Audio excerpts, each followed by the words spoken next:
How dare you call the cops on me? You ruined my house! I warned you about the noise. The suburban quiet of Oak Ridge wasn't broken. It was colonized. The camera opens on a glass of water on a bedside table, the surface rippling in violent, rhythmic, concentric circles. It looks like a scene from a disaster movie, but the predator isn't a monster. It's a 15-inch neodymium subwoofer. In the dim bedroom, Elias Vance sits beside his 6-year-old daughter's bed. Elias is a man of quiet gravity, his deep midnight black skin catching the soft blue glow of medical monitors, his hands large and steady with faint scars from 20 years handling high-frequency hardware and underwater stealth tech. As a senior acoustic engineer, he literally designs the silent propulsion systems for next-generation deep-sea research vessels. He understands a truth most don't. Sound isn't just something you hear. It's a physical force that can move mountains or shatter souls. Amara, pale and recovering from delicate inner ear surgery, stirs. The doctors were blunt. Any high-decibel vibration could destroy the graft, causing permanent scarring and costing her hearing forever. Outside, the night is a neon nightmare. Kev the King Miller, a 24-year-old crypto bro who made a fortune on a meme coin pump and dump, has turned his backyard into a 145-decibel assault zone. The bass is so thick it isn't just heard. It vibrates bone marrow, rattling windows and nerves alike. Pause the frame, 145 decibels. To put it in perspective, a jet engine at 100 feet is 140. Kev is literally firing a sonic weapon at a sick child's bedroom every 3 seconds. This is the economics of disrespect. Recent psychological studies show that sudden, unearned wealth can lead to a 40% decrease in empathy scores. Kev doesn't see a neighbor, he sees a background character in his highlight reel. But look at Elias. He isn't screaming. In the RBJP world, the quieter the hero, the louder the justice. Kev is about to find out he doesn't own the air he breathes.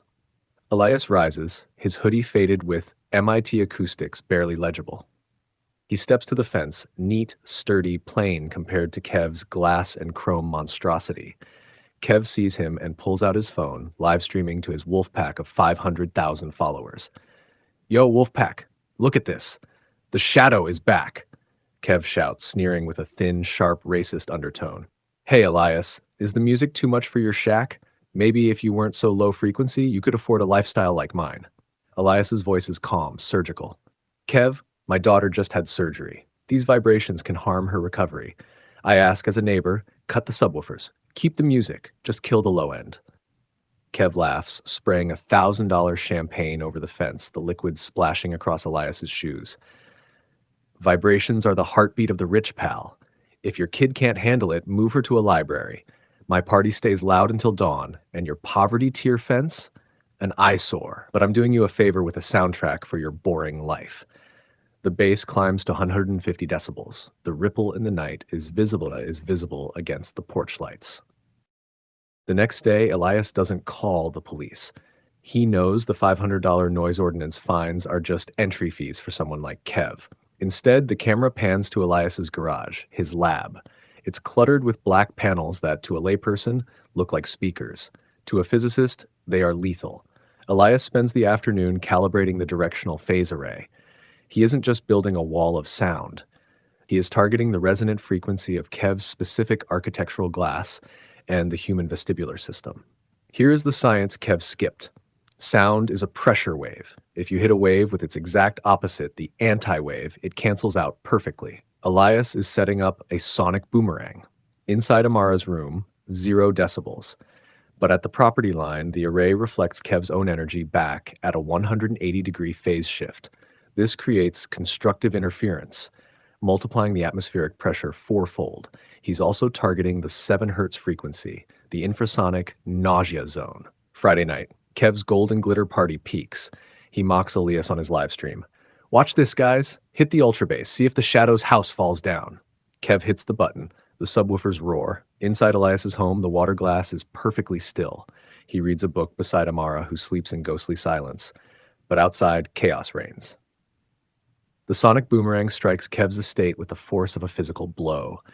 Standing waves twist through Kev's rooms, light fixtures tremble and explode. The massive floor-to-ceiling windows don't just crack, they implode inward. Guests begin clutching their stomachs, overcome by infrasonic nausea, a sensation of seasickness caused by low-frequency pressure. The air itself seems to vibrate until Kev's $50,000 sound system ignites, the backfed energy melting the amplifiers in a shower of sparks. Kev, humiliated and standing in $300,000 of property damage, does exactly what an entitled brat does. He sues. His lawyer, a seasoned pro, reviews the 4K security footage Elias provided. Kev, drop it.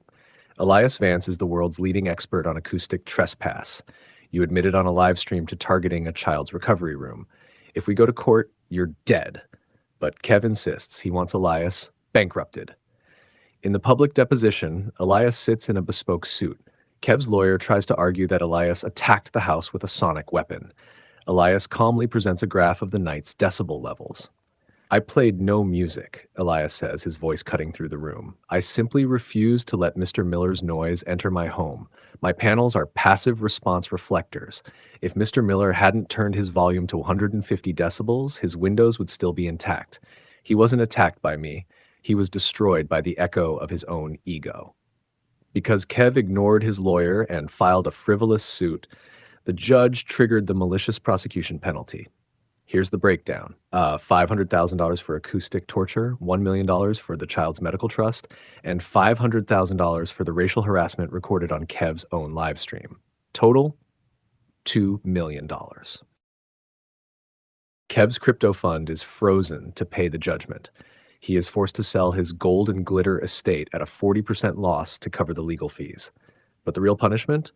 The sonic boomerang caused a permanent shift in Kev's inner ear. The last shot shows Kev in a silent, sterile apartment. He wears heavy, noise-canceling headphones, but it doesn't help. He has permanent, searing tinnitus, a high-pitched ringing that never stops.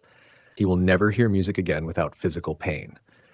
Elias, meanwhile, works in his sunlit garden. The poverty tier fence is gone, replaced by a beautiful stone sound wall paid for by Kev's liquidated assets. Amara sits beside him, eyes wide with wonder, brushing the soft leaves of a hydrangea. The only thing they hear is the gentle whisper of the wind. Silence, Elias realizes, isn't the absence of sound. It's the presence of peace. From the other side of silence, Toss Stories, where real voices rise and truth finds its echo. Like, subscribe, share, stay with us, because the truth always has the final word.